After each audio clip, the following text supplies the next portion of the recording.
From Tally to Cali, It's time to wake up. Wake up! Wake up! Warchant.com is your ultimate Seminole sports source. And this is Wake Up Warchant, presented by Zaxby's Now here's Warchant.com's Aslan Hajavandi and Corey Clark. Wake up! What's up, everybody? It's Wake Up Warchant, proudly presented by Zaxby's. Indescribably good. They're rocking. They're rolling. I said that on Monday. It still applies. Lock us down, Leon County. We're going to live our lives. But I'm kidding. We're going to do it nice and safe. The drive-thru is open, fully functional. The app is available. You can, I think, even in the app, you can say that you want it brought out to the curb, and they'll do so. And they're on any of these crazy food delivery apps. They're always on one, at least one. In Tallahassee, I think they're on multiple, but they're probably on at least one in your native town. Warchant.com, that's who we work for. We being Corey Clark and myself. Use the promo code WARCHANT30 for 30 free days of access to the ultimate Seminole sports source. Corey, Seminole Madness begins. You have unveiled the bracket that you helped compose. You know, you can't make all the people happy. But I think looking at the bracket, I'm not going to quibble over who didn't make it in, which is probably what most people would quibble over when it comes to a bracket. I really like the seeding, though. I think you guys did pretty well on the seeding. Yeah, and that was really hard to do. But, yeah, I thought, we did what we could, Aslan. We did what we could. It was basically just votes. There were 4 of us voting, and wherever they stacked up, whatever Gene's point system was, that's how the seeding was. It wasn't like we had a back and forth. And we're like, no, man, I think he's a 3 seed. No, I think he's a 5 seed. It was strictly done by the points of where we voted him. But, yeah, I think it turned out pretty well. I think it turned about. Now, look, so the first 2 that we're voting on tomorrow, or actually today, is a 116 and an 8-9. The 116 is Charlie Ward versus Lawrence Dawsey, which, look, man, I know that doesn't sound great that Lawrence Dawsey's a 16 seed, but it's not like don't consider him like a Northern Kentucky. You know what I mean? He's not a typical, or a Yale. He's not a typical 16 seed. It's just that it's Florida State. And he's probably not going to win since he's going up against Charlie Ward, who is the 1 seed. And then the 8-9 one, Aslan, is Amp Lee versus Dexter Carter. That's a doozy, and they played together for a year in '89. So that's a real doozy, man. I know I'd pick Charlie in that first one, but I mean that's what makes them 8-9s, right, Aslan? That's what makes them so tough. Who's the 8? Who's the 9? Amp Lee is the 8. Dexter Carter is the 9. Dexter Carter was a number 1. He was a first-round pick of the 49ers, mainly as a kick returner, but still. In 1989, he was really, really good. Well, he was good his whole year. He had some his whole career. He had some huge moments at Florida State. Caught almost a game-winning touchdown pass against Nebraska. Set that up in the Fiesta Bowl. Had a huge game against Florida in '89. Had I don't know if you know about this play. In '86, they lost at Miami, but a play that Bowden used to have in his hip pocket a lot was they'd kick it off, and the guy would run out about 10 yards and then throw it all the way across the field. Nice. Have you ever seen that before? No, I mean, but I can visualize it. Like, so you field the kick, and then you run up a little bit, then you reverse field. So you have the 2 deep guys. So they kick it to the guy on the left. Right. He ran about 10. This was against Miami in '86. It was Keith Ross. He ran about 10 yards up, stopped, and then threw it literally all the way across the field, like 35 yards, to Dexter Carter, who had to short hop it at like the 3, and then he ran 97 yards untouched for a touchdown. Kind of like the Music City Miracle. Yeah, sort of. It's a little different because it was, but yeah, essentially same concept. Just trying to give the kids a little bit of a visualization, And heck, that play's 18 years old, 20 years old. That play. Crazy. So yeah, it doesn't happen a lot anymore. But anyway, so Dexter Carter scored a lot of big touchdowns at Florida State. So yeah, I don't know. That's going to be a really tough one. Amp Lee and Dexter Carter. The crazy one though is the next 2 rounds. When we're done with that, we'll go to the 5-12, which is Warwick Dunn versus Snoop Menace.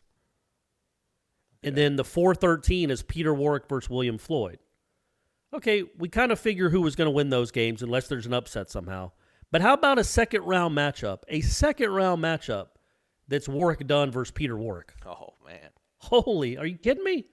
Jeez. That's crazy. I literally don't know who to vote for in that one. Yeah, that's going to be a good one.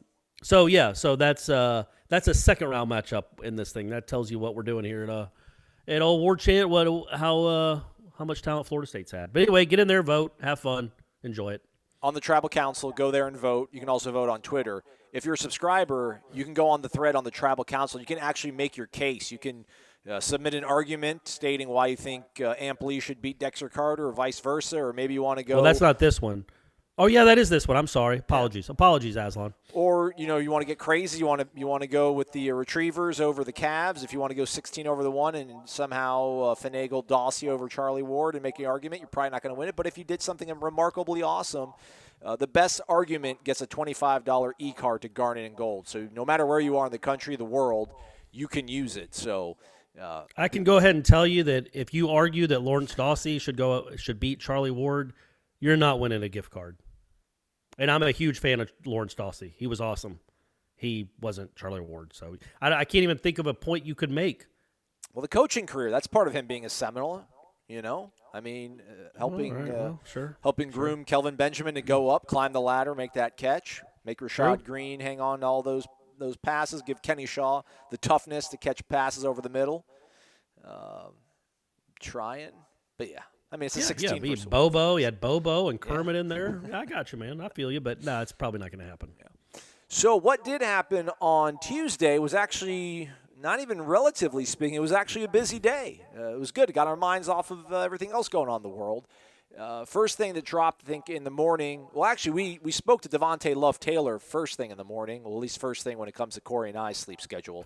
So look in the item description. We'll have the timestamp of when we run that interview. It'll be at the end of the show. But Devante Love-Taylor from Trinity, Florida, they call it. It's like Newport Richey, Pasco County. He went to high school there, went to FIU, got all conference honors and transferred to Florida State. He's been on campus. He went through tour of duty, all that kind of stuff. We asked him questions about that. Corey talked to him about, what is he all able to do? And we actually caught him in the parking lot before he was going to do his workout for the day. So check out the interview at the end of the show.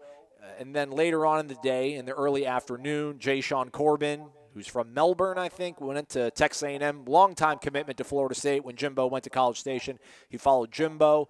And then this past offseason decided to put his name in the portal after sustaining a hamstring injury in 2019. And he got the okay, Corey. He got that waiver approved. He's immediately eligible. That's a big deal. This running back room was an embarrassment of riches, and then it was a little bit of trepidation, a lot of anxiety, you would think, after the defections to the NFL, seniority, guys losing their eligibility, guys like Jaquez a few years ago. But that's a big thing because we think he's definitely going to vie for first-team reps, at least early on. I mean, just watching the first 3 practices that we watched, and I know not everybody's healthy or in shape at that position group, he's my front runner to be the starting running back. We'll see what the new guys bring. But the guys, he can move. He even had a hamstring injury, and you could still tell there was some burst there. But a big dude, really physical looking. We only got to see him one day in pads, and they weren't really tackling, so it's hard to really put that into context. But it was a guy that I forgot I really literally forgot until I wrote about him whenever that was, a week and a half ago, or two weeks ago. Now, when the first or second day of spring practice, that he was their starter last year at A&M, right? Yep. Until he got hurt. Like, he started the first 2 games, and then got hurt. So this is a guy that would have started at A&M as a sophomore. And we can say what we want about Jimbo and how he left here. He has a pretty good eye for talent at that position, obviously, and A&M has some pretty good running backs. So, and A&M's pretty talented roster. So for him to be the starter there, that bodes pretty well for what he can do here. And what it also does is, man, Kalen and Anthony Grant, man, they know they better show up and be ready to produce in August. You know what I mean? Like, nothing's handed to them. This guy's coming in, he's going to compete for a job, plus those other 4 guys or 3 guys that are coming in August when freshmen are allowed to report. That's it makes what was kind of a question mark. I guess it's still a question mark, right? Because he's not really proven. Right. But he's got talent. He returned a kickoff 100 yards for he was a kickoff returner, too, so he's got speed. He had a 100-yard kickoff return against Arkansas as a freshman, so 2 years ago. But, yeah, it's certainly better than the alternative. You've got a guy that can really run and really play. And at worst, he's going to be great competition for the other guys. Like, they have to get better. I'm still on the Kalen train. I think Laburn has a chance, if he can stay healthy and get right, to be a special dynamic running back. But if he doesn't, this is your guy, it looks like. Yeah, it's kind of sad when you think about it. Real quick, Corbin started the first 2 games of the season. He ripped off 103 yards on 22 carries against Texas State and a touchdown, and then had 13 carries for only 34 yards against Clemson and then got injured. So he was the starting tailback those first 2 games. Yeah, Kalen's an interesting sort of case study or just a storyline because – we've got such a small sample size from him. But, man, I think everybody thinks of that electric run he had in the spring game in 18. I think everybody thinks of that little slip screen, tunnel screen, whatever that play was that he had against Virginia Tech in the second half. That was pretty much the only offense they had other than what, Cam ran off in the last few minutes of the fourth quarter. And then, what was it against Samford? He's back there returning a kick and, has a pretty severe knee injury from what we initially thought. I think Willie was kind of saying it wasn't maybe as bad as they anticipated, but obviously we never saw Laburn get that much into the mix this past season. Maybe a lot of that obviously was Cam, but I mean, this guy was a 5-star. I mean, he was a 5-star, and what we saw in limited action, we're like, what the heck was he doing on the bench? And he's on his 4th season now in Tallahassee coming in here. Hopefully this motivates him. Anthony Grant as well, obviously. And I hope they don't get dejected or down on themselves as more depth starts arriving. I just hope they use that to showcase what they really have. Because, yeah, man, if Laburn, darn it, to your point. I mean, if he's it's easy to do, man. It's easy to do. It's so easy to say Laburn to run. Right, I know. I mean, Laburn to run doesn't work. Yeah. So I get why you want to say Laburn. If he can get healthy, if he can find a little bit of that magic, and I think maybe, again, I think Willie was like, it wasn't as bad as we thought it was, but whenever a guy gets air-casted, non-contact knee injury, carted off, I know medicine these days in terms of orthopedic medicine has come a long, long way, but, man, it usually feels like it's 2 years because it's not only the physical thing, but it's the mental aspect of things. So hopefully he'll be able to get over that sort of hurdle as he's training wherever he's at right now. I'm guessing probably back at home in Virginia Beach, but boy, it'd be good to see him kind of tap into that vast potential and be able to showcase it. Yeah, but either way, I don't mean to say that dismissively or callously, but either way, you got Corbin now, and you got Corbin now, so that's a really big boost to that position group, and it should make the other guys better too. Absolutely. And then later on Monday, yours truly, not me, the other guy, Corey, I think, or actually, no, maybe it was Ira. I don't know. Somebody from Warchant.com represented the family on a teleconference with Mike Norvell. So the head football coach of Florida State was able to break silence. I mean, not that he was on a gag order or anything, but the first time we kind of really heard from him other than a tweet or a statement he released about supporting the decision to make the kids, break camp and the safety of everybody with this whole coronavirus thing. So he did have a conference call, and I think obviously the big question is, and we've talked about it, we've kicked it around, people have asked us on the show, we'll dive into some more of those Renegade Express questions here in a little bit later on the show, but it was just, what are they doing? What is the team doing? So what are they doing, Corey? Mike Norvell tells us. It sounds like a lot of Fortnite. Mostly Fortnite. I think they play Madden a lot too, obviously, and NBA 2K, and work out. The problem is that and he brought this up. He's like, look, with the state, with all these areas shutting down, mostly shutting down anyway. He's like, it's not like they can go, even if they're home, it's not like they can go to a local gym or to their own high schools because they're probably closed. Yeah. So they do have to give them different. They have to be creative in the ways they can work out. And obviously, the strength coach, he said the strength coaches gave a detailed plan, an individualized plan to every player on the roster before spring break.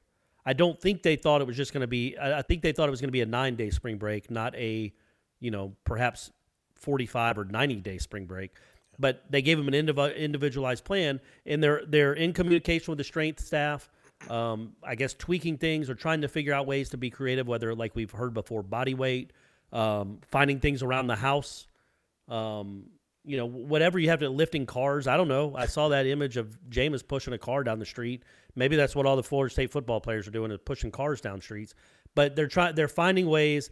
Norvell seemed pretty pleased with the progress they're trying, not the progress they're making, but maybe the progress they're maintaining and trying their best to maintain what they had gained in the first 3 months that he had been on campus. Norvell, I'm talking about. So they're doing that. Basically, they're trying to work out. And what I thought, and I wasn't on the conference call, it was Ira. And look, Ira asked some great questions. This isn't a shot, but I think it was just one person per outlet. And so that was Ira got the nod for us. And excuse me, Norvell brought it up, but I don't think he was asked again. At least I didn't hear it. So he brought up the nutrition and how all these guys are on these plans. And so what they did do, and you'll hear it later in our interview, they gave each player like a grocery list of things to go try to buy to keep up with their diets that they're on when they're at Florida State. But my question to all these coaches, and I don't know what the answer is, so I'm not even complaining yet because they might have gotten a stipend. But do these kids get stipends for groceries? Yeah, right. I mean, part of their scholarship is food. Yep.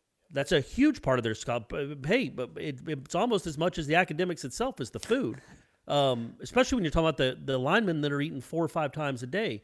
So, and Norvell brought up, some of these guys come from tough backgrounds, and they come from rough home situations. And, maybe they can't eat what they were eating at Florida State. They're not going to get like chicken. Yeah, they can't have chicken and steak 4 times a day. That's expensive. Or ribeyes, a carving station. They don't get any of that. And they don't get protein. I mean, I guess they can, but they have to go buy them. And I assume they have to go buy them. Or maybe it's part of the stipends that they get, the scholarship stipends they get. Or maybe they've made some some adjustments so these kids can still eat like they were eating, because that is a thing, man. Like, say you're a kid from a rough neighborhood, and you're 21 years old, and maybe you have a single mom at home who's got a couple of other kids, and now she's used to you being off fending for yourself, being fed 3 or 4 times a day. Now you come home, you're a 330-pound man or a 260-pound, whatever. If you're a linebacker, they all eat a ton. Mm-hmm. And so how is that going to be? How is that being dealt with by the NCAA when you're sending these kids home? I'm not bringing this up callously or dismissively. I keep saying those 2 words. They don't always go together. But in Leon County, I know a lot of kids, and around the country, their sole, the meal that they always can depend on is the meal at school, the lunch meal. And so a lot of these counties, I think, are driving around to those kids and giving them meals. Right. But does that go for scholarship athletes too? Like the ones that are used. And I use Dalvin Cook just because I've talked to Dalvin Cook about his background, and I know his background, and I'm pretty familiar with where he grew up. But what was Dalvin Cook eating in 2016?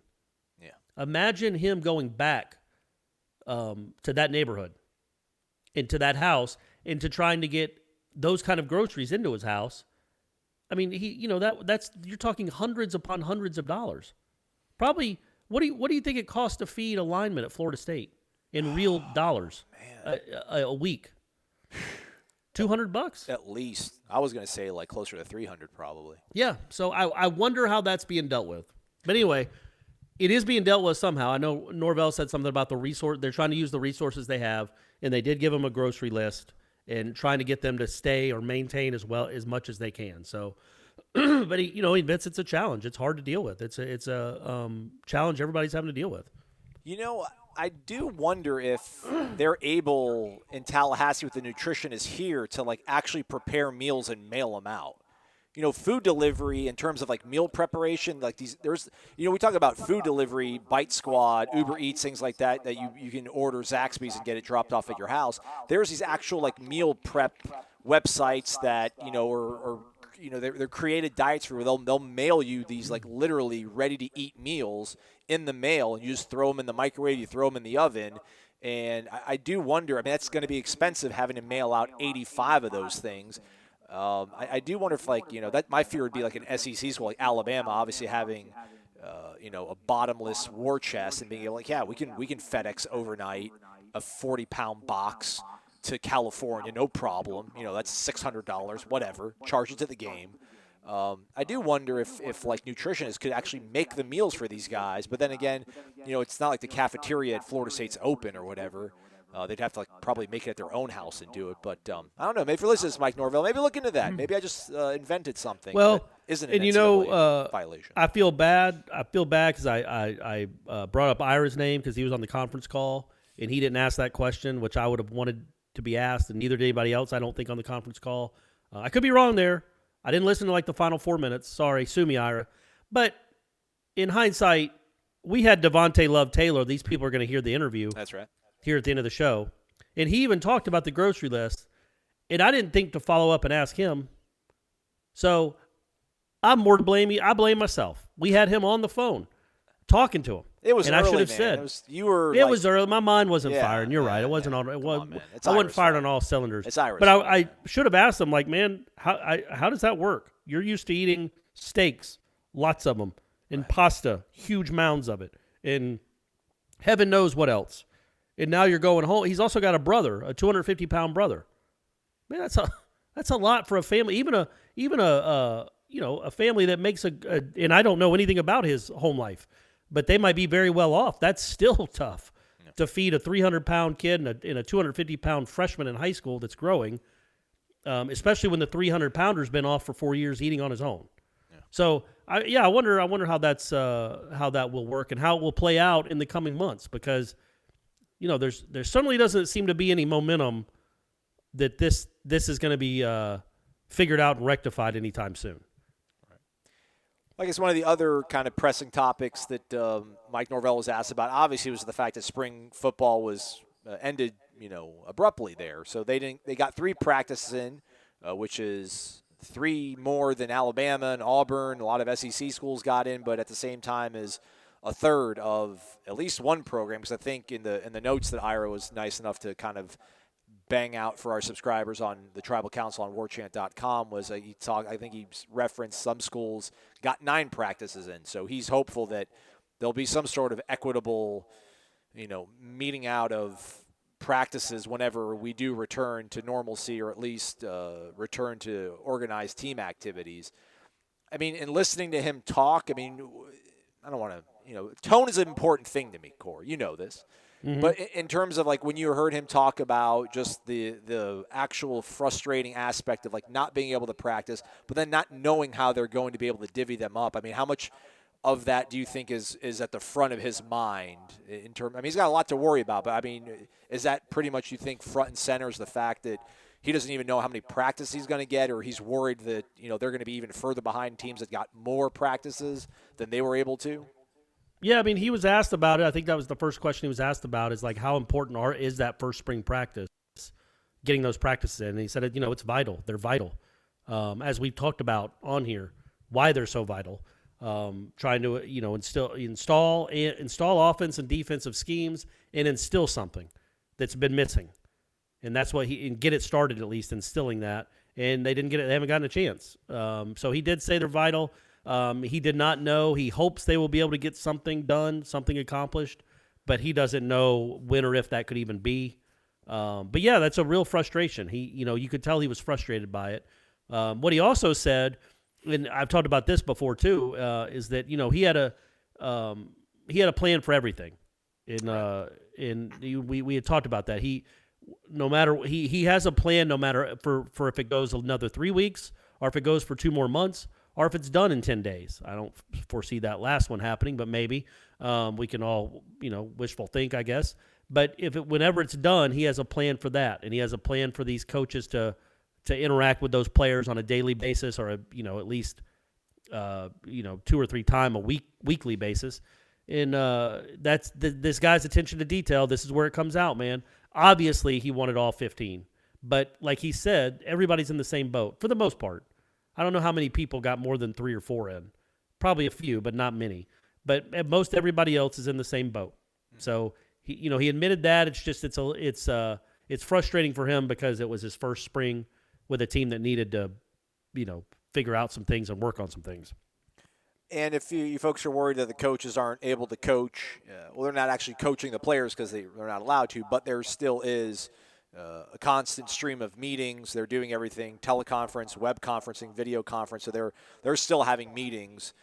I mean, I do wonder what they can really talk about after a week and a half of dissecting 3 kind of practices. I mean, there's only so many times they can look at tape of James Blackman and try to figure out what they can and can't run with him, or look at, Marvin Wilson and figure out what he can and will be for them. So I do wonder how much they can kind of get out of those meetings, but those are still going on.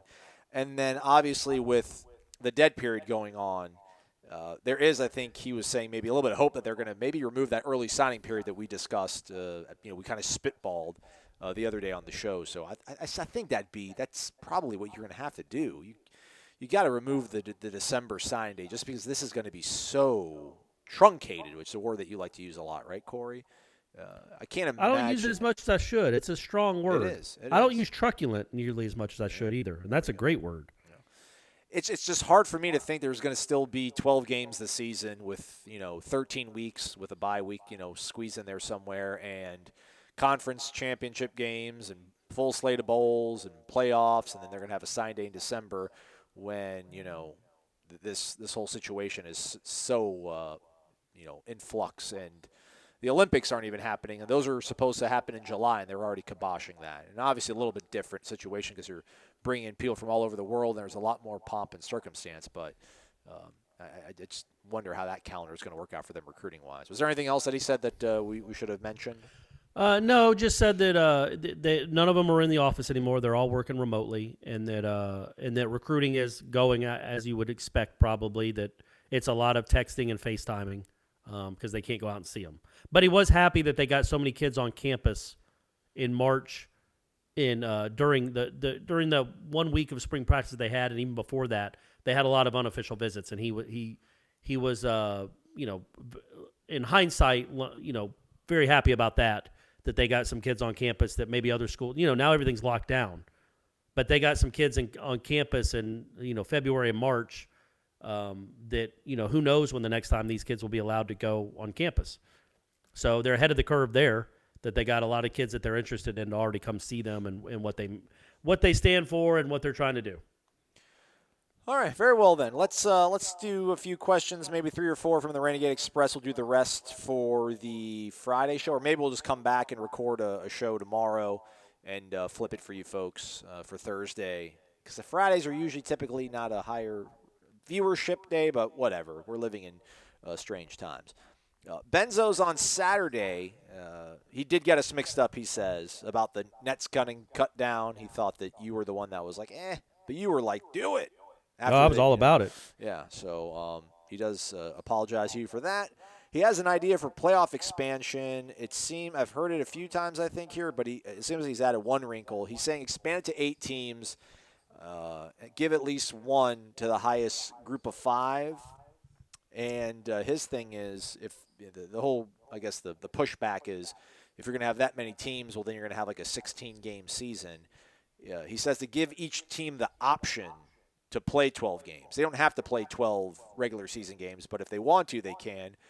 That might help out some of the less established programs, add to their resume, and then your stronger programs that don't need to showcase themselves as much can kind of rest and only play 11 games, which I don't know. That sounds kind of like a nice little twist, but then I don't know. Will 11-1 record win out over 11-0? I mean, obviously, 11-1 will look better than 10-1, and that's kind of an interesting wrinkle. But yeah, but if you're just thinking about it from a pragmatic point of view, the one game you're going to be giving up won't be a road game, because that'll be a conference game that you have to play. So it'll be a home game, a home non-conference game. Well, those are money makers. Yeah. Especially in our part of the country, smaller towns. They depend on this revenue, as we've seen in Tallahassee. They depend on this revenue, and they won't be. They're never going to just say, okay, we don't want a few $1 million. That just won't. I don't even think that's that's a non-starter. I do. It will. They're definitely gonna. They're gonna expand. I don't know how they do it. I think 8 is the cutoff. I say that. I guess it will go to 16. I don't know.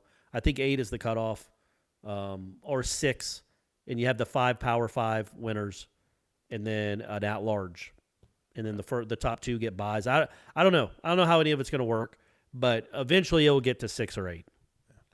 And to your point, the game that you're going to cut off, I mean, you could maybe say, well, a road non-conference game. Maybe you don't schedule Boise on the road, but then then you're never going to, because he wants to avoid the cupcake games. Well, then who's going to want to just come play at Tallahassee? That's a top tier program all the time. It won't work out that way. You'd have to probably forfeit a home cupcake game. And that's still money, though. It's still money that everybody needs. Yeah, not only that, it is. Jimbo was right about the one thing that. Don't stick up for this. So we're welfare for lower tier programs, so they can nonsense. No, not that. Good Lord, I'm not talking about that. That was ridiculous. That argument. It was getting players a chance to play under the lights in front of people. That does mean something. It just means, even if, like Rashad Green, his I think the first time he took the field was I don't know. I think it was Charleston. I can't remember who they played. It was the week before the Oklahoma game at home in 2011, because he scored a touchdown on his first catch, and Clint Trickett threw it to him, and Rick Trickett was crying on the sidelines. It was a cool moment. I do think stuff like, and then the next week or 2 weeks later, he's catching that pass against Oklahoma. If you prove you can do it on a Saturday, even against lesser competition, it just buoys you with confidence. I'm just telling. There's something to that. It's just different than being on a practice field. And Jimbo always talked about that. He always talked about, look, those are meaningful reps, even if they're against a bad team. So that's where I think you don't want to just have every game be immensely important. You want some where you can work on some things, like Florida State basketball. Yeah, they're going to schedule some tough non-conference games. They'll also have North Alabama and Chicago State. You got to have a few of those to get guys into rhythm and get some confidence and hopefully build on it. Rashad started his career with 5 consecutive games catching a touchdown.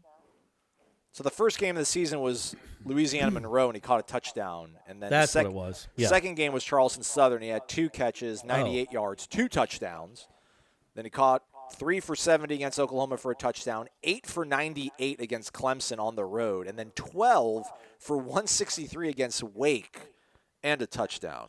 God. And then he got hurt. God dang, I didn't remember him doing that. I'm telling you, and I'm going to look it up while you're talking. I can't remember what Rashad's ranked in our bracket, but that dude was awesome. Yeah, I don't know what happened. It's a mystery to me. I know he wasn't the biggest kid in the world, but I really thought he was going to be in the NFL for a decade. Yeah. He was a professional, certainly not a diva. Not you got to throw it to me all the time. Ran incredible routes, never dropped anything, was a tough kid, competitive, and always showed up in the biggest moments. I thought that guy was going to be around forever in the league. Me too, man. Me too. All right, next question. Primetime 92. Hey, guys. Thoughts on the state of Oregon? I'm debating moving out there and love nature-oriented activities. I'm originally from Tallahassee. Have y'all ever been out there? That's one of the states I have. I have not been to Oregon. I have been to Oregon. I was it's actually a funny story. My dad, we met some people in when I was 15, I was lucky, man. My dad started making money, a good amount of money when I was around 12 or 13. So when I was 15, we went rafting down the Grand Canyon for a week. All right. It was awesome. The water's crazy cold, by the way. And if you're in it for more than 10 or 15 minutes, you get hypothermia. And as you can imagine, this was the summer, so it's pretty hot when you're just sitting out on the side of the river. But anyway, we met this mom and daughter that were from Seattle. And my dad, this was 1990 or 91. So it wasn't like you could text. I don't even think we didn't have email in 90 or 91, did we? No. So maybe Al Gore did. I did. Al Gore probably had it in the Pentagon.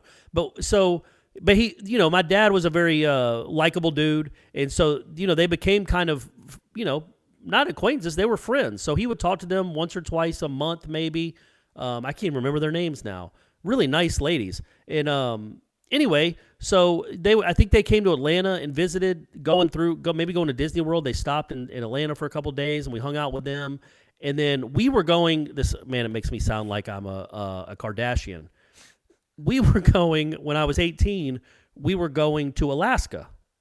for a week to like kayak and walk on glaciers and stuff. Yeah, that was like what, season 3 of Keeping Up with the Kardashians, and they all go to Alaska together. Yeah, I think so. And they kayak, yeah, you know that, and camp on camp outside on a glacier.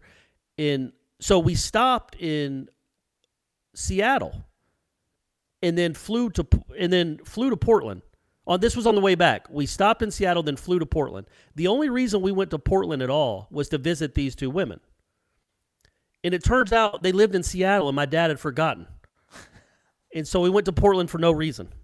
And then he had to book another flight, and we flew to Seattle the next morning. He called and was like, "Hey, I'm in your town. What are you guys doing tonight?" He's like, "Oh, why don't you meet us at the fish market?" Yeah. And he's like, "The fish market? That's not in Portland, is it?" And they go, "No, it's in Seattle where we live." And so, and I wasn't a huge fan of flying even back then. Yeah. So having to get on another flight because my dad made a mistake, and we had just been in Seattle. We had literally taken a connection from Seattle to Portland when we could have just met them in Seattle. But anyway, but yes, to answer that question, I have been to Oregon. It was for a night, and it was in Portland, and that's all we did. Yeah, I mean, I think Portland would be, if I had to go to Oregon, I probably would live in Portland. I don't know what the cost of living out there is. I know it is very nature-oriented. Bend. I think there's a lot of hippies in Oregon, right? Yeah, it's very progressive, very granola, very crunchy, I think are some of the code words. Eugene, I might want to live in Eugene. Yeah. My buddy was dating a girl for a while, and her family had a beach house in Oregon, which I'm like, a beach house? He's like, dude, it was gorgeous, though, because like on some high cliff. What I will say is that you say you're from That's more like a cliff. Wouldn't that be more like a cliff house? Well, sure. Yeah, there you go. I mean, you can't really go to the beach unless you jump off the cliff. You're not going to be on the beach. Just rappel off of the house. So Primetime 92 says you're originally from Tallahassee. I don't know where else you've lived, Primetime. I don't know if you're still in Tallahassee. I'm solar powered. I don't think the only place I could live in the the United States now. I could have maybe lived in New York City when I was earlier. I can't do it any longer. Probably I could live in Southern California. I couldn't afford it. I don't think I could probably afford Phoenix either, but I've always said like Phoenix. I've never even been to Phoenix. But I need one of those places that it's sunny usually, especially like summer. Like I know in Montana because you're on mountain time. Like, I mean, literally it'd be 9 o'clock in August and it's still, the sun is out. It was amazing. Do think about that. Like seasonal affective disorder sounds like some sort of made up, mumbo jumbo. It's a real thing. It'll weigh on you if you're used to seeing the sun normally. Like you'll go a 3-week stretch without seeing the sun. It does things to you. So be mindful of that. I know, and I'm not being flippant about it all. I know Seattle has an issue with that. I don't remember if I told you this story, but I've been in Seattle before, and it did rain a lot. It looked like it rained a lot in Portland too. I couldn't tell a whole lot of difference between the two climates. Yeah. The one night I was in Portland, it rained.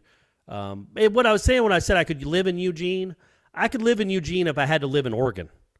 But I couldn't see myself living in that part of the country at all. It doesn't vibe with me.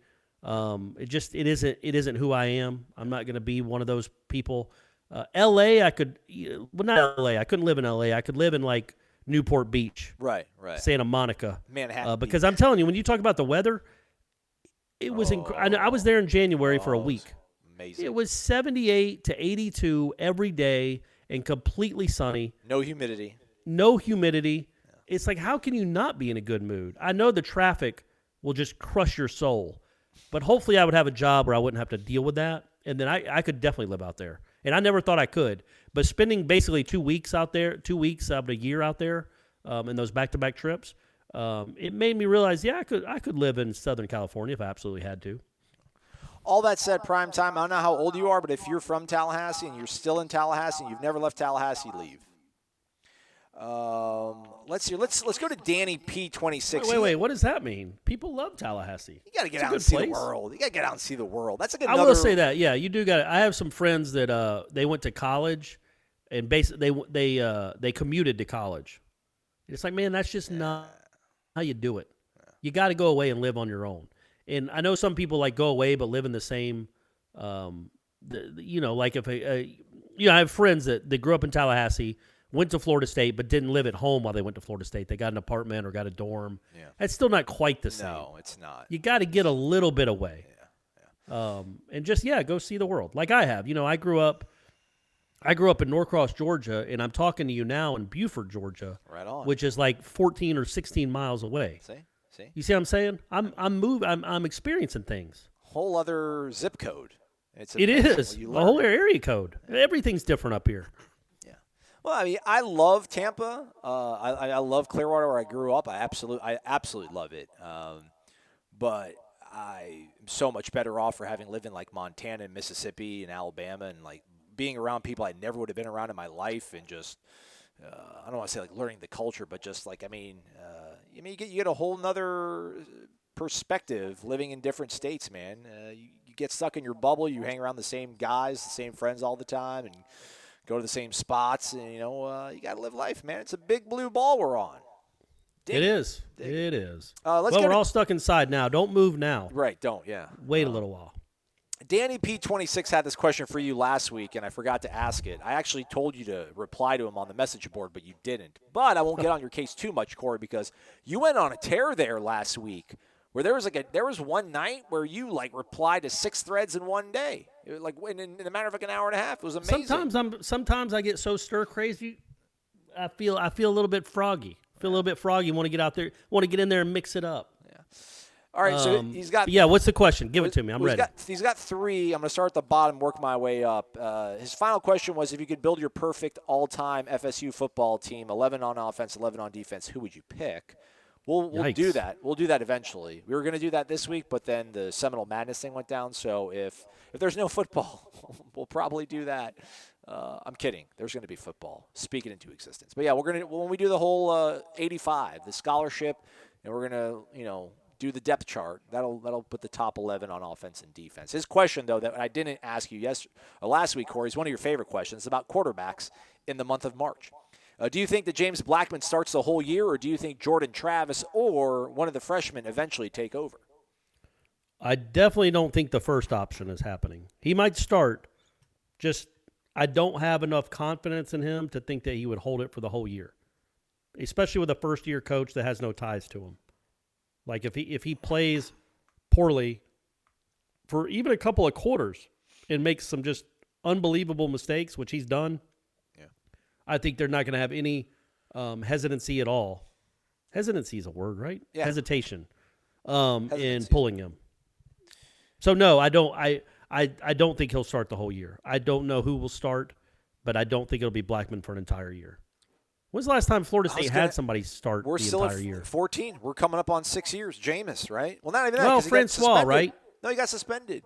I think Francois in 16, and then Jameis in 13. And that might be it. Did Smag? No, Smag got some burn in 16, did he not? I don't think he started. I think Francois started every game. Okay. I apologize. It's all right, buddy. Yeah, I totally goofed up. I'm like, 14. I'm like, that's right. Our quarterback Did I ever tell you that story? Suspended for cursing. I'm sure I have, but about that Showtime show that they did when they had Smag and that walk-on lineman. Keith Weeks. Keith Weeks, that's right. Yeah. That's right. I had him on my old podcast. A good kid. Seemed like a good kid. Yeah. And they had them go to the players' lounge and shoot pool and talk about Francois. Right. That was actually, they're like, hey, man, would y'all mind going and shooting pool? And maybe you could ask Sean what he thought about DeAndre's performance against Ole Miss. Oh, you could tell. It was absolutely staged. You could tell. It was man, it's like, wow, cringe. Why would y'all do that? There's some real stuff out there to show. Yeah. But anyway. And then the middle question he has is linebacking core. Will it finally go from weakness to strength and finally help our defense resemble an actual Seminole defense? No. I don't foresee it being a strength. Now so that's how I'm answering the question. I don't think it'll be a strength, but it can be not a weakness. I do think there's enough talent there, enough new bodies. You hope they're coached better. That you can make an improvement and go from not good to decent. But I don't foresee those linebackers being a strength. They do have some numbers though now, and they got some guys that can move. We'll see what I guess Jaden Large-Woodby's going to be. He's back at safety, right? Yeah, he was working with defensive backs when we were out there. But yeah, and they like the Dix kid, and he certainly looks the part. So hopefully, out of all those bodies that they have, they can find 3 or 4 that can play and play well together. Last one, and then we'll get back to everybody on the next episode. And don't forget, the Devante Love-Taylor interview is coming up. This comes from Mad AMCZ. Wake up! really appreciate you guys doing shows during the crisis, or this crisis, rather. You both are true Seminole legends in my book. Appreciate that. This is a great time to show our youth some old school material. I did a Rocky marathon with my sons over the weekend. What's your favorite Rocky movie and why?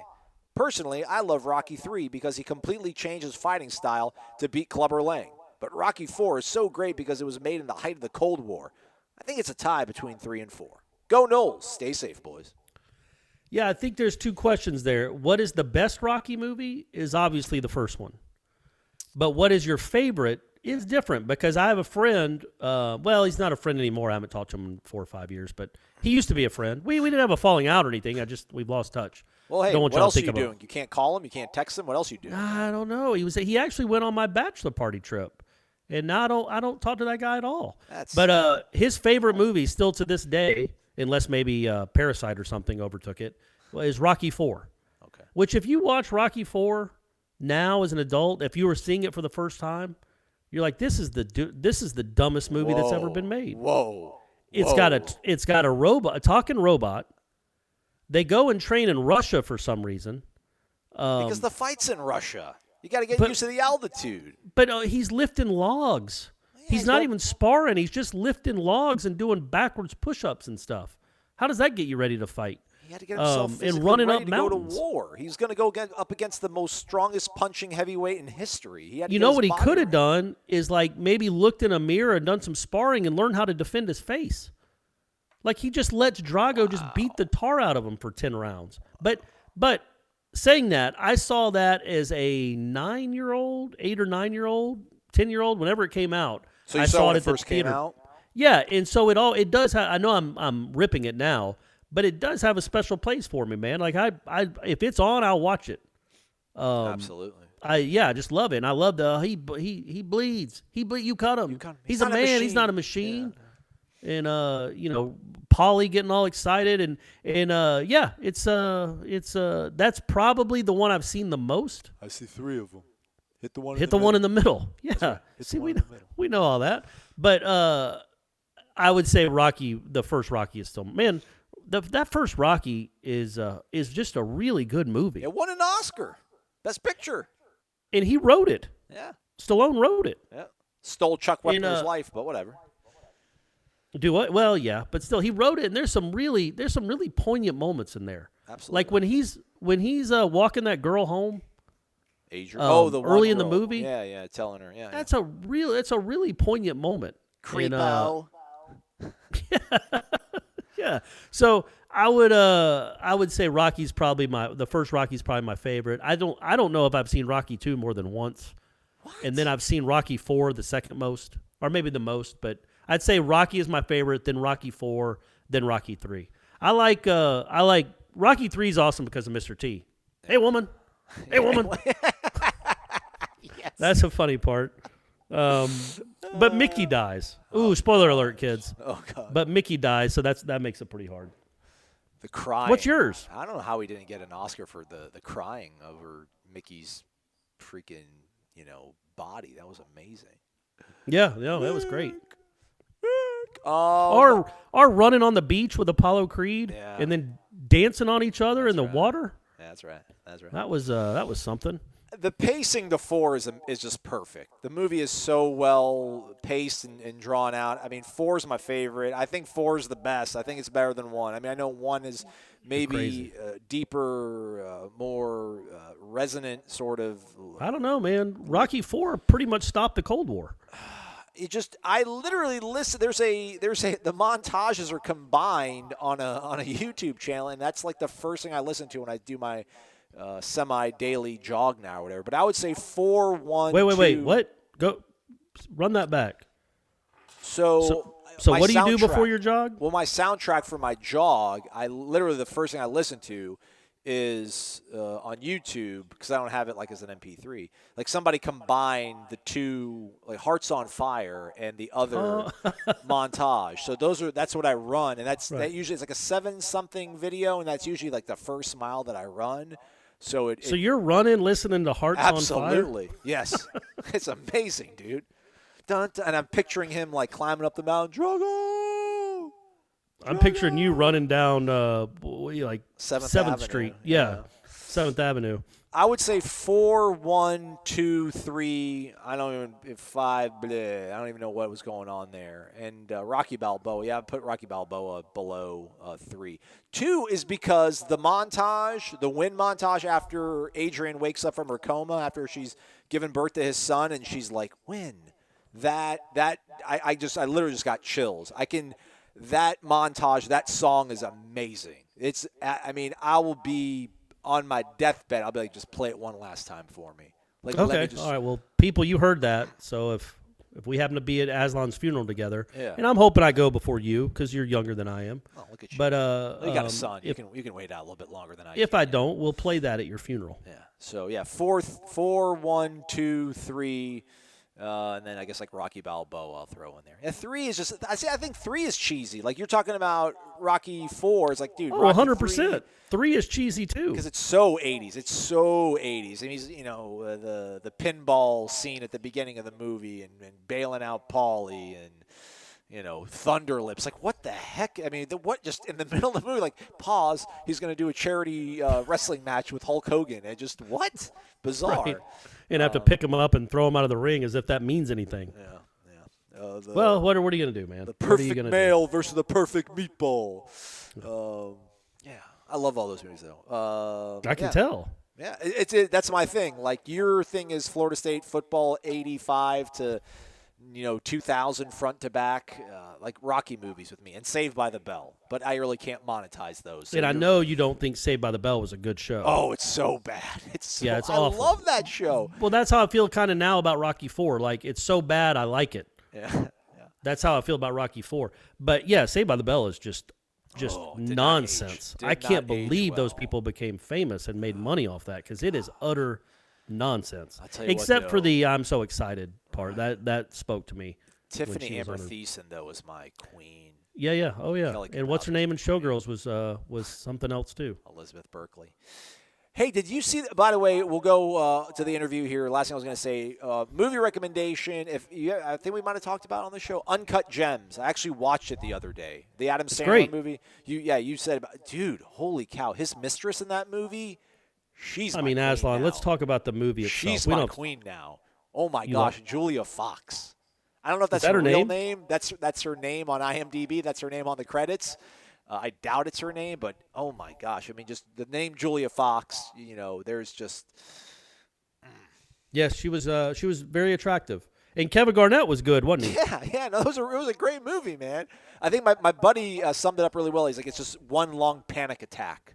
The movie. It is, man. You're never calm because he's never calm. He's just so frenetic and frazzled. Supposedly, they had Jonah Hill cast as the lead in that movie for a while. I think they also might have had Amari Stoudemire cast. He couldn't. Is that who it was? Yep. Instead of Garnett? Yep. Well, it worked out. Yeah. Garnett was awesome. By the way, you love the Rocky movies. Before we get to the interview, have you seen Creed? I saw the first one. I did not see the second one.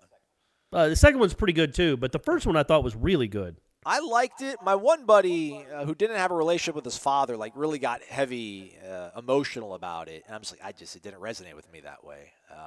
Well, I didn't resonate with me that way either, but I still thought it was really well done. I thought really out of the whole canon, if you're talking about all Rocky movies from Balboa to Rocky 5 to Creed, if you put that in there, I thought Creed was probably the second best out of all of them. Oh, my God, Corey, why? What? I'm just saying.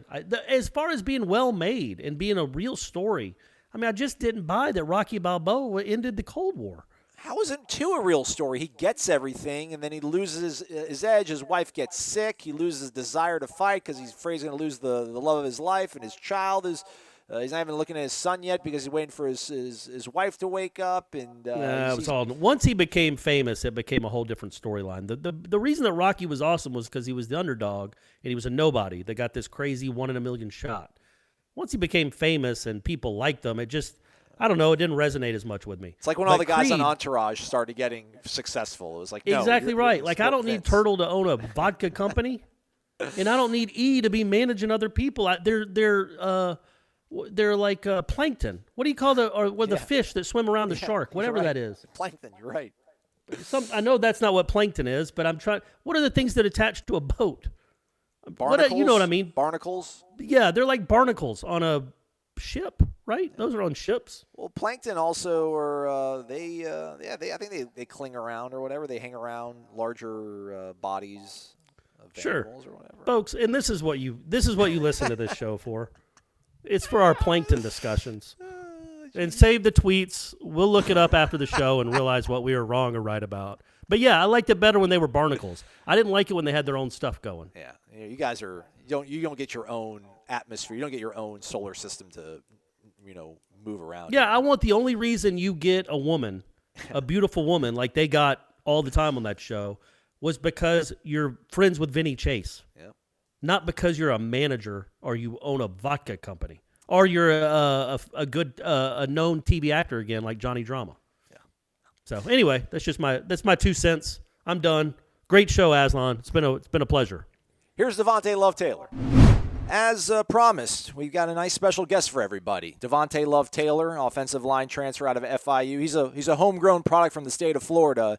And Devante, most of the time at a college football school like Florida State with their reputation, everybody gets really excited when a quarterback arrives to campus, but offensive linemen are really, really in high demand around here, especially at tackle. So if you don't know already, the entire fan base is pretty psyched to know that you decided to finish out your career here in Tallahassee. Have you felt any of that? Have you seen any of that on social media as you arrived here at Florida State?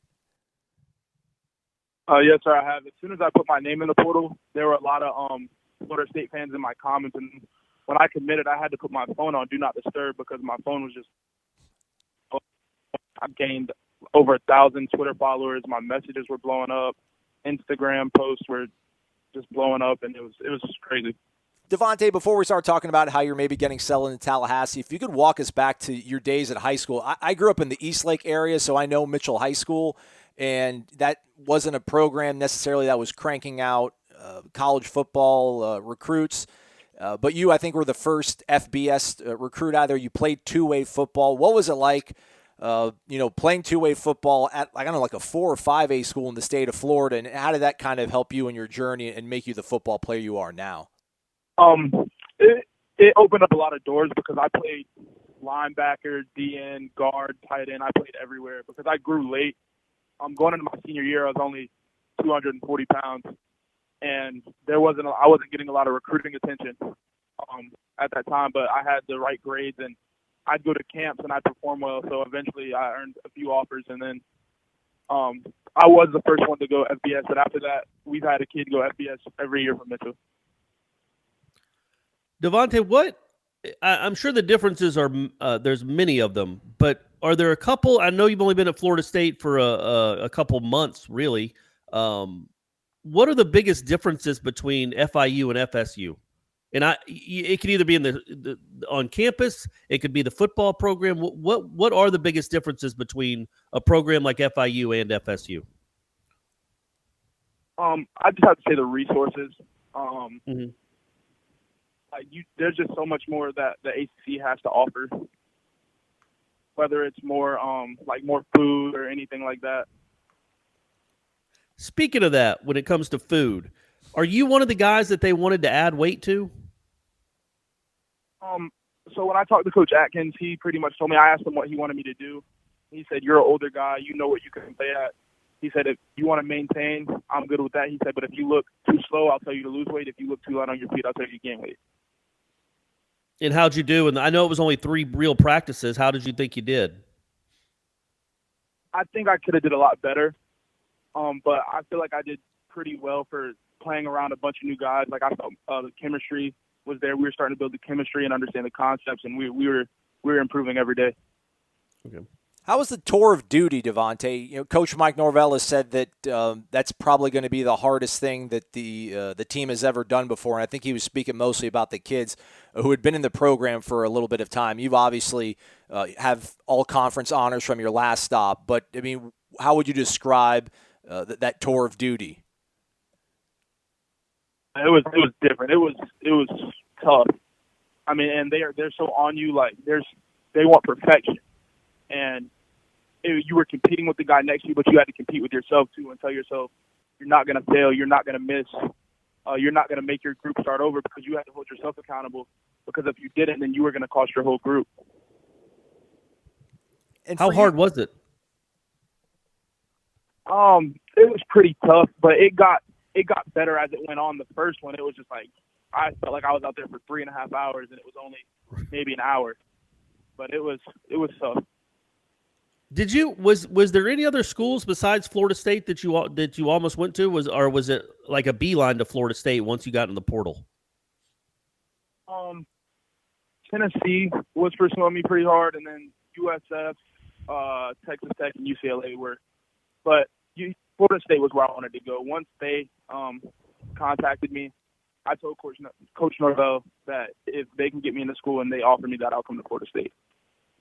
How does the portal work? Can you just sit in your apartment at a computer and there's a website that you, the student athlete, can go to, or do you have to do something formally to put your name in it? So you have to contact someone in appliance, and there's a piece of paper that you fill out, and I had to actually fax it on Christmas night to the compliance guy, and he had to send it. And you had to fax it. Send it in the portal, and they send a copy of it to your coach. Oh, okay. All right. Okay. What was it a tough decision for you, Devontae, to leave, or how did you come about the entire kind of decision and the process to want to kind of maybe see what else is out there and end up transferring? Yeah, it was tough because I knew it was going to upset a lot of people, but I had a couple teammates that I was really close with, and I asked them, I said, like, would you guys care if I left? And they both told me no, that they want what's best for me. I sat and talked with it for my parents, and my mom told me, she said, the comfortable decision isn't always the right decision. So I really thought about it, made my mind up, took another 24 hours, thought about it again, and then I put my name in, and it worked out. What's like the feeling? Is it, do you see guys that you played against in high school playing at bigger stadiums and you're like, man, I'm better than that guy. I want to see what else is out there. Like, what is kind of the motivation when you're at a pretty decent program, you're in Miami, you're doing well, you're winning all conference honors. I guess what's the what gets you driven and motivated to want to, play at the highest level, I guess? Well, growing up in Florida, especially in the South, college football it's life. Like, you want to play in front of big crowds, in front of a lot of people on ESPN. And FIU, we didn't have a large fan base, but we had the talent, and we just didn't see the results. And I wanted the chance to say that I played in front of 70,000, 80,000 people. Devontae, so what is what is your daily routine now? What maybe for you specifically and just for the team, how are you staying in shape? How are you eating what you have to eat if everything is closed?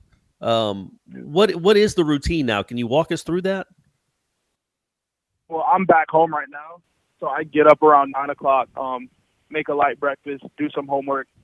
My little brother's out of school as well, so I always have somebody to train with. And it's hard to find a weight room, but I've been doing field work and band work the past 4 or 5 days.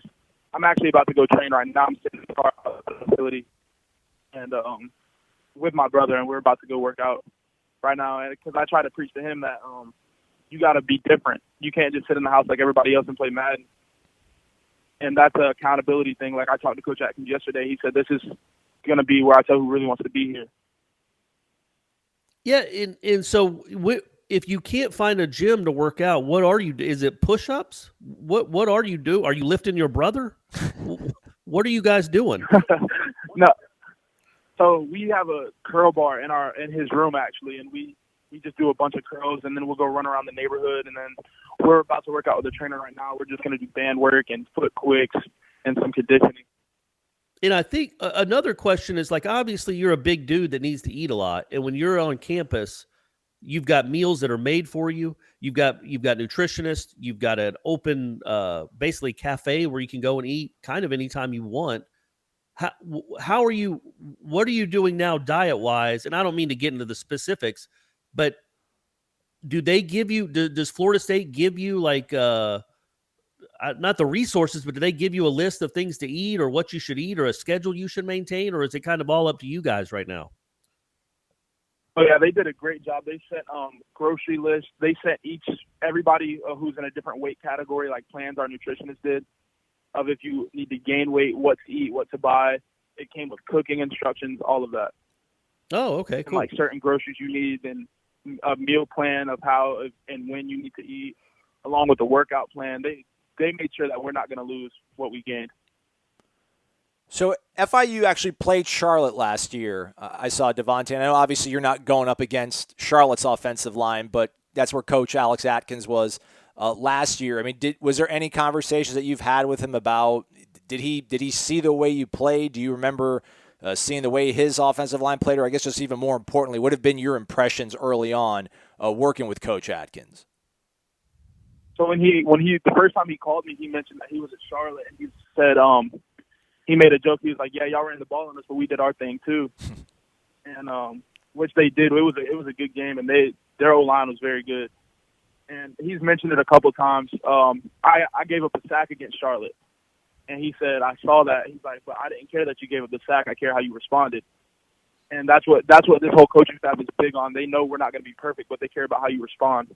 When it comes to Florida State and what you did the first 3 days of practice, again, you didn't get to do much, but you did get to go up against some defensive linemen one day in pads. But were there a couple of guys that maybe gave you the business a couple of times that maybe you did well against them overall, but that you were still impressed by on the defensive line? I mean, I got to go against him a lot, and he's really athletic. He gave me some work. I got in his chest a couple times. He got in mine a couple times. Quayshawn was really good. Josh Griffiths, I got to go against him a couple times. He was really good. And then when we were passing twists and stuff, I got to see a couple D linemen like Big Coop, True, and the D line is talented. There's no drop off. All of them are talented. Who was the first guy you mentioned, Devontae? Derek McClendon, DMAC. Okay, I got you. Are you pretty slotted in at right tackle? Will there be any cross training, or do you know kind of where you'll ultimately line up? I've been playing both tackles so far, and he mentioned getting me some work in at guard. And in the summer, I'm gonna learn how to snap in the summer as well. That way, I can go wherever I need to. If they need me to play center, I'm gonna try and learn every position on the O-line, both sides, and know what I'm doing everywhere. That's kind of overwhelming, like new school, and you're going to try to learn all these positions. What's your feeling on doing that? I mean, the thing with one of the reasons I chose Florida State was because nobody was going to have a head start of me, and I was going to have like an equal opportunity in learning the playbook. And we have all the resources we need to learn the playbook. And our GA does a great job. Whenever we need his help, he's there to help us. And I feel like that's how it would be if I were to get drafted next year. I'd have to come in and learn a new playbook and learn more than one position as well. So I feel like I'm just going to use that to my advantage. All right. So we have access to Pro Football Focus, Devontae, and they grade every single player in the country, whether it's college or NFL. So I actually have your report card up from last season. And we are always curious about how much stock to put in this, because obviously the way you guys look at tape and the way your coaches are grading you is different than some guy at a place in an apartment in Chicago that doesn't really know what your guys' playbook is. So do you remember, first off, do you remember what game you graded out your highest at? You don't have to say, but do you remember like what game like you got the highest grade on from your offensive line coach? I do not. Okay. Would you think Miami would be maybe one of your better games of 2019? Possibly. I would say that game and maybe Charlotte or Western Kentucky, I believe. Okay. See, so Charlotte and Miami both are your highest graded, according to Pro Football Focus. They had you at a 78.8. Western Kentucky was actually one of like kind of the middle, like 65.9 is what they had you graded out as. What do you remember about that Miami game? That was a contest that kind of reverberated throughout the nation, obviously. And I know a lot of Florida State fans were happy to see that a kid who went heads up against Miami and took them down decided to come to Tallahassee. Was that one of your more exciting moments as a football player? It was. That was just a good moment for the whole team in general, especially for the seniors on that team. We played great as a unit that game. We took pride in trying to beat them because there were people at our school when we were walking around campus wearing Miami stuff and telling us we were going to lose. There were people all over. We went out to eat that week. There were people wearing Miami gear telling us we were going to lose, and we just stuck together and we didn't let the outside noise get in the way of what we wanted to accomplish. Last question for me. You obviously seem to take a lot of kind of stock in your teammates. You talked about the fact that you kind of conferred with them and deliberated about your decision by asking your former teammates at FIU, what they thought about you coming to Tallahassee. So you seem to have a good kind of understanding of the importance of teamwork and camaraderie. You weren't in the locker room in Tallahassee last year, but what have been your kind of initial impressions of this unit? Is it a team? Is it an offensive line that, they're on this, like for some guys, their fourth different offensive line coach. For some, it's three. But what have you kind of seen from them? What's been the feel in terms of like the desire to get better and accepting new and tougher coaching? I think we're going to shock a lot of people next season, especially with Coach Atkins leading us, because everybody wants to win in that room. Everybody wants to be great, and we're all tired of hearing about the FSU O-line. And I think we're going to shock a lot of people. All right, Devante Love-Taylor, we don't want to keep you too much longer from your workout. Is your brother, is he like the faster of the bunch? Are you the strong one? Is he the speedier one of the Love-Taylor family? He's a freshman in high school. Okay. And he's about 6'2", 250. Oh, okay. So he might end up being a little bigger than me. But right now I got him on everything because he's so young, but he might catch me. All right, well, let's hope that you stay ahead of him for as long as you possibly can. Devante Love-Taylor joining Corey and I here on Wake Up Warchant. Thanks so much for your time, Devante. Thank you, Devante. Thank you.